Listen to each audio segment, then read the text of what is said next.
How we feeling? Oh yeah, no, it's my when my wife woke me up and was like, "Hey, happy release," I had to just in my head rewind and be like, "Oh shit, it's now where I'm dropping a song worldwide." I don't think I'm ever gonna get used to it. Like even though I've been releasing music for so many years, it's still so weird. It's like the songs are mine until I release them and then they become yours. And it's a weird, it's like giving away my babies, you know? It's weird. You know what? That's actually a really good analogy. A little scary Yeah, when you think about it. It makes it a lot more vulnerable the way that you're giving away music. It's a part of you. yeah, it's like when I know I have my view of what the songs are about, and then Mhm. everybody else has their view about what the songs are about. And I mean, I think cheat code for me, it was a little bit, what can you say? Like, it was overwhelming writing a song with the subject matter of how making a good relationship work, because Yeah. I'm also divulging how we do it here at home. Hmm. Um, but at the end of the day, it's about intimacy, both physical, spiritual, social intimacy. It's Yeah. about being honest, and it's about taking care of each other's needs Hmm. and making sure that the other person knows what your needs are. The way you mentioned that you have your own meaning to the song, when you give it away, it becomes somebody else's. When you do collaborations with other artists, like for example, on your last record, on the Pink album, we had Khalid, G-Eazy, we had Ryan Tedder, Mickey Guyton. When you do collaborations, does the meaning change a little bit? How do you manage that? Yeah, I think it's just important that everybody knows what the song means to them. Mm. Like, but a song like "Share That Love," the meaning was switched a little bit when G-Eazy, with his verse on it, was like, I was writing about share that love coming from a poor neighborhood Hmm. where we basically was sharing everything. Hmm. Like I remember there was a big bag of clothes that used to go on circles, and you'd be able to take out clothes that was fitting you, and I'd put something back in that I couldn't fit anymore. Right. And how now when I'm a more wealthy person, how I'm still like I'm sponsoring my local football team in my neighborhood, and I still help out some of my friends with some situations. And then G-Eazy put his verse on, and it was more like about getting over a love situation. And then the song became something a little bit different. But I think that's kind of the beautiful thing about music, right? Yeah. Every little thing you add to it will change the meaning. Can we look out for some new collaborations on the upcoming release? Not on the next album. I made an album. I basically wrote and recorded it with the same three people, Hmm. and have the same producer creating every song on the whole album. And I missed, because on the Pink album was the first time I ever had collaborations on an album, and I Yeah. didn't miss the way that I could control the narrative, as we were just talking about. I missed the way I could say this is what the album is about from start to finish.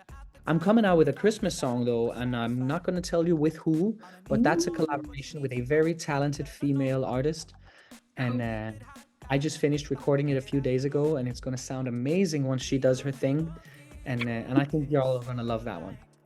Ooh, okay, something to look forward to at the end of the year already. Yeah. Following the title of your latest drop, Cheat Code. Yeah. What is your cheat code for creating such legendary hit songs? There's really no other way to describe them. I'm talking like 7 years, Love Someone, even Lie. Is there even a cheat code though? I think my cheat code is that I write something like I attempt to touch myself. Uh, like if I can make myself feel Mhm. something, then maybe I can make you feel something. And then it depends, is the song supposed to be like happy, sad, danceable? Like I used to say that on an album or a concert, I want people to laugh, dance, and cry before the concert is over or before the album is over, and then it's a success. And I think it really is about, like, the cheat code is being honest with yourself. Like, what do I think is interesting? What do I think is beautiful? What Yeah. do I think is cool? And the thing is about music is then you release it, and if you're lucky somebody agrees with you, maybe they don't agree with you, it doesn't make the music less beautiful or less good, you know? Like sometimes when I hear music that I can hear it's really good music, but maybe it's just not for me. It's up to interpretation at that point. Completely up to interpretation. And to me also the song dies a little bit when I'm finished writing it and finished recording it. It dies until I'm on stage singing it, and it becomes to life again. So it's also a sad moment releasing songs actually. But it takes on a Which new sounds a meaning little, when you hear people sing it back to you. Oh yeah, then it gets a new life. Once I was 7 years old, my mama told me, go make yourself some friends or you'll be lonely. Once I was 7 years old. I've made a little observation, over time looking at your releases so far. You seem to really like colors and numbers. I understand your daughter played a part in the naming for the colors part. Like, for example, Yeah. we've got 7 years. Your third album was the purple album. Fourth was the pink album. Is this all a random coincidence or is there more behind it? There is more random coincidence than you think. The blue album was blue because I had songs about my father dying, so I was a little blue. Then the purple album, my oldest daughter is called Viola, violet, purple. And the pink album, I just asked her one day, what should the album be? And she said pink. But then when I released the album, she was over pink and she thought pink was ugly. So, no. yeah, kids. So I still don't have a color for the next one, even though there's the orange circle, the sphere. I'm not sure that is the color of the album though, but we're definitely going to see the sphere more.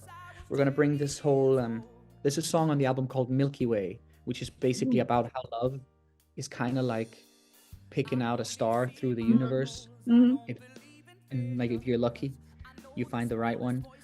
And I think the sphere has more to do with like the universe and our random journey through it. I mean, we're just sitting here on space rock, zooming through infinite nothingness, which is kind of crazy. Do you have a favorite color though, or a favorite number? I think my favorite number might be 8. Is there a special story behind it? No, I don't know. I like it. It's like the shape. Like an infinity sign, yeah?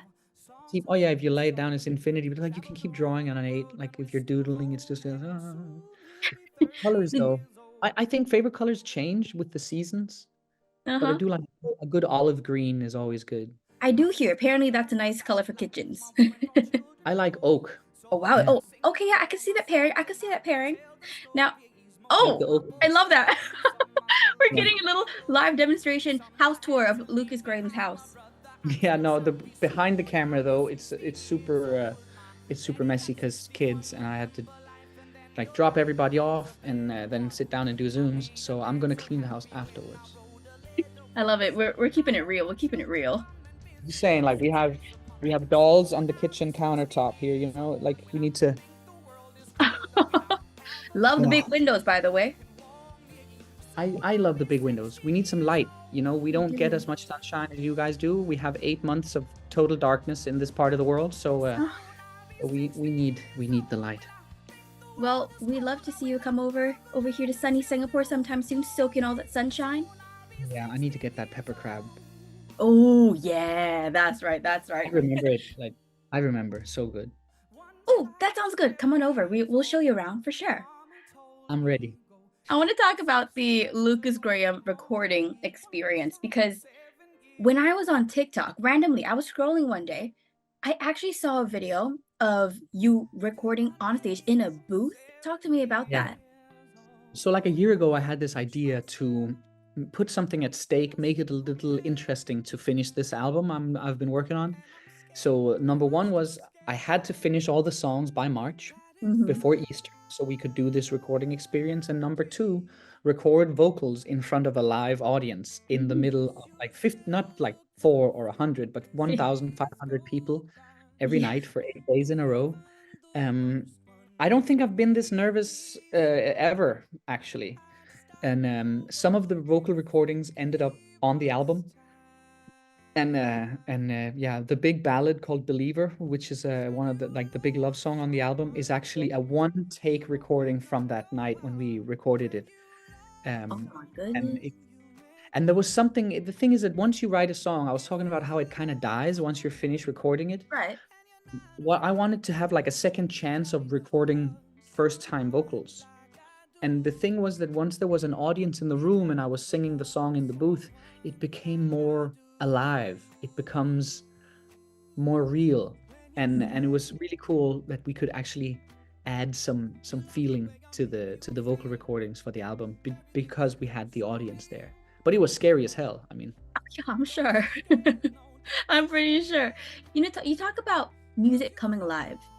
As somebody who loves to attend concerts, seeing my favorite artist sing like my favorite song live, that's when, to me, I'm like, oh my goodness, I'm like living in the song, if that makes any sense. You know what I mean? Oh, it makes complete sense. Yeah, I mean, on that note, right? Will we be hearing some mass singing from the audience included on the record? Well, we actually had the one, like nobody knew any of these songs. Yeah. And Kisso, the producer, was talking to them while we were recording, so they could see him on a big screen, and I was in the booth. And we tried to make them as quiet as possible, because otherwise we couldn't use the recordings. But yeah, eventually, like, we're gonna have to do this again, and then maybe we'll re-record some of the older songs and have like the audience sing with us. That would be cool. Can you That's a imagine good being idea.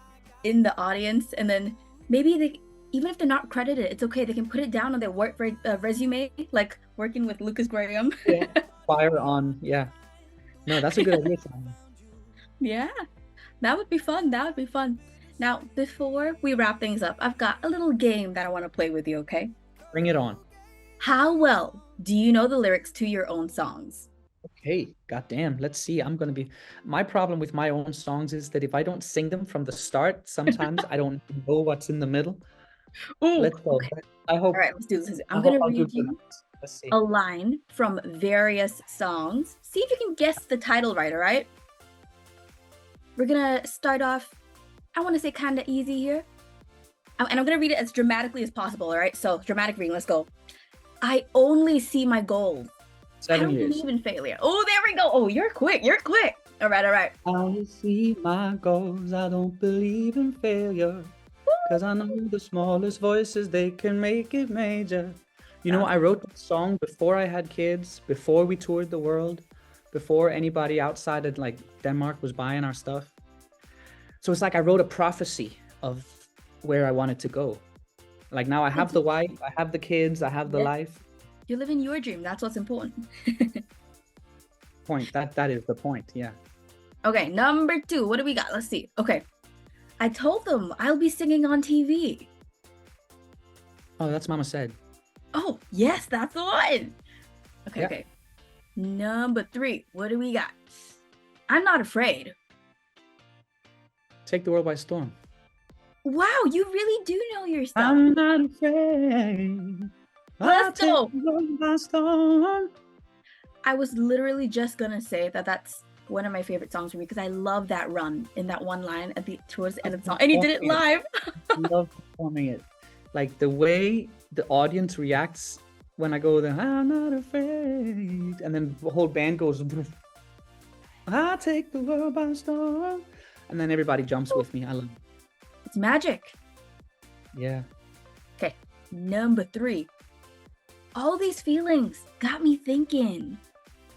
These feelings got me thinking your love's done nothing for me but bring me down onto my knees. Babe. My heart is broken, you see it. You watch me bleeding. Finally, we're really wrapping things up right here. Because if you want to know the secret, I'll save you some time. Ooh, got the cheat code. Got the cheat code. Thank you so much for being so game and playing along. So spontaneous of you. Thank you so much. Thank you, Shawnia, and I hope to see you when I come to Singapore. You have already promised me to bring me out for the best pepper crab in town, and I will hold you to that. That is true. Thank you so much for all the fun, for making me laugh so much throughout this interview. We would love to see you sometime. Thank you, Shawnia. Kiss 92, all the great songs in one place.